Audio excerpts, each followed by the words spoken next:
The reason I wrote Rich Dad, Poor Dad was because I knew this time was coming. And we have, as a world, have never been here before.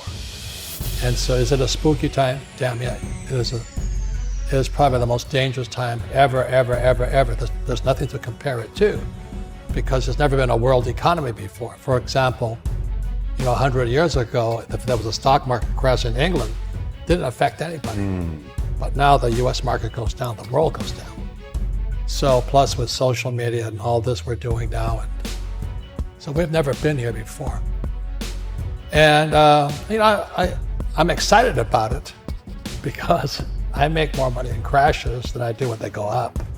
So, but for the average person, they'll get wiped out. I'm afraid at the worst, I hope I'm wrong, but I think we're heading for a global depression. How does this play out for the average worker, Robert, for the small business owner? I mean, what does the next 3 months look like? Because it doesn't look pretty. I mean, people are already being laid off, made redundant. There's no cash flow in most of these businesses. How does that play out? Well, let me give one more stat just to give you the size of it, okay? The national debt for World War II was $25 billion. Every day today, they're printing $125 billion. Every single day, that's like 5 World War IIs per day. They're printing so much money to keep this think of a hot air balloon with a tear in it. And they're doing desperately trying to fix this tear, but no matter how hard they try, the tear has gone beyond, it's coming down. So in financial terms, it's called our debt to GDP has now gone from 60 to 90 to 105, it's going to 120. We're bankrupt. And they're going to print more and more money, which means savers are losers, just as I predicted. Your money is going to be worthless in a few years. Wow. So my message is the same as some of your other guests. This is metamorphosis time. Financial education, in Rich Dad's terms, is really financial transformation. And the definition of metamorphosis is very important. Metamorphosis, the definition is the evolution or the transformation from an immature form to an adult form. An immature form to an adult form. Metamorphosis is the same as a caterpillar turning into a butterfly.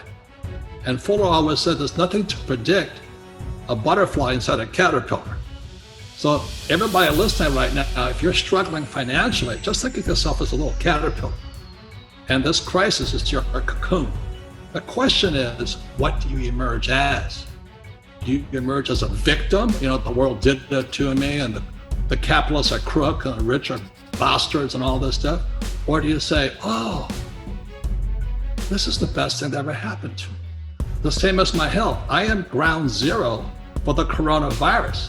All that does is inspire me to get healthier. You're either going to get healthier and wealthier, or you're going to go bust. Your choice. It sits between your ears, your heart, your body, your mind, your spirit, your attitude. This could be the best thing that ever happened to you, physically, mentally, emotionally, spiritually, if you turn on to a butterfly, or somebody will step on you like a little worm. It's your choice. Now, if you're in trouble today, my message is not so kind. This is hard talk, not happy talk. The crisis is in your head. Now, that's the bad news. The good news, you can change the crisis by changing what's inside your head. And so I hate to brag, but I'm doing extremely well financially today because as I was warning everybody, this crisis was coming. But it would be irresponsible of me to warn people of the crisis and not personally make changes myself. So right. The good news is the crisis is in your head. The bad news is in your head. The most important thing you can have right now is not job security, but meaningful work. So you and I don't need the money, but our work is meaningful. And it's our meaningful work that gets us through the hard times. So the good news is my company is sold out. We cannot keep up with product. The bad news is the supply chain shut down, but that's a good problem. We have tons of cash. I have gold, I have silver. And I do have challenges in the real estate market, but that's going to make me stronger. That's my only attitude I can have. Otherwise, I just cry and say, well, the government should take care of me. I need a bailout. I need a stimulus. So what can I do? I'm one of them. What do I do? Does it go back to employee, self-employed business owner, investor? Like, go find a business, go start a business, go reposition yourself career-wise? You know, is there a 1, 2, 3 step process on what I can do to be prepared for it? I have a friend in Panama. He has an avocado farm. So he's sitting in Panama growing avocados. He says, because people have to eat. Another guy's friend of mine is growing blueberries. But another friend of mine, he moved up to, he was from Seattle, excuse me. He had a big house, his kids all moved out. So he converted the kids' bedrooms into 1-bedroom apartments. So he put a kitchen and he put a toilet inside his little bedrooms. And so he now rents out 4 bedrooms. He's making more money today than ever before because a lot of workers commute to Seattle. So they come in, they check in, they come in on Sunday night, they check out Friday afternoon. It's at a little house, he's making more money. So the point is, everybody can do something, but you gotta figure out what you can do.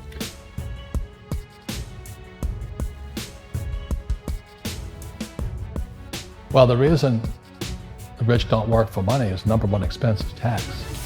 See, there's 3 kinds of income: earned, portfolio, passive. So earned income is if I get a job, that's earned income. If I'm a doctor or a programmer, that's earned income because I'm working for it. If I buy, let's say, Apple for $10 and I sell it for $20, that's portfolio income, capital gains. Yeah. But passive income, which is cash flow, is never taxed. So it's not, and so these guys are screaming right now in America, tax the rich. I said, good luck. Because most of the guys complaining, they don't know there's 3 kinds of income. And the rich don't have jobs anyway. They have assets. And so the average schmo out there, poor guy, sent the kid to school, they don't learn this. So that's why in Fake, as you were talking about it, there's a newspaper article about Jared Kushner, and he explains how the Trumps and the Kushners don't pay taxes and make millions of dollars. And the reporter couldn't understand him because our schools will never teach you that 3 types of income. And they judged him and say they're wrong and it's cheating. And we see that over and over again. Amazon not paying taxes. What do you say to people when they come up to you and say, Robert, it's not fair. It's not fair they're not paying taxes. Well, there's always 3 sides to a coin, heads, tails, and the edge. So which side of the coin are you on? From my side, it's fair. But this is the difference. Everybody can do the same thing I do because the tax laws are for everybody. We don't say, well, the tax laws are only for the rich. No, the tax laws are for everybody to use if you have the right financial education. And the reason I'm an advocate of financial education, without that education, you have to pay taxes. You see, very few people will buy what I do, make $1 million and pay 0 tax. That takes, and my rich dad taught me that playing Monopoly. That's how it started, 4 greenhouses, 1 red hotel. Or the McDonald's formula, I write about it here. McDonald's, Ray Kroc. Yeah. McDonald's is in the real estate business. So they sell hamburgers, but they buy real estate, so they pay no taxes. This guy Bezos, he's $16 billion. How much tax do they pay on that $16 billion? 0. And that's all legal. Anyone can do it. Everybody can do it. But most people lack the education. Correct. So Jared learned about money when he was a kid by watching his father, by watching these people invest in real estate, and said, wow, not only do you get to make the money, you get to keep the money. That's a big problem a lot of people don't understand. They, look how much money I made, but how much did you keep? Because that could be half. How much tax did you pay? Right, the tax did you pay? And so you always say, this is the law. The law is true for every citizen. You can do it, but most people just don't do it. Sometimes, like you said, they don't have the education, because you need to have a plan if you're gonna go do risky things. Well, it's not risky. I mean, to me, what's risky is having a job and paying taxes and saving money because they're printing it. That's the worst thing of all. And that's why there's fake money, fake teachers, because the teachers they don't know it. And fake assets, because Wall Street or the City of London or Lehman Brothers or Goldman and all, they're not going to tell you this.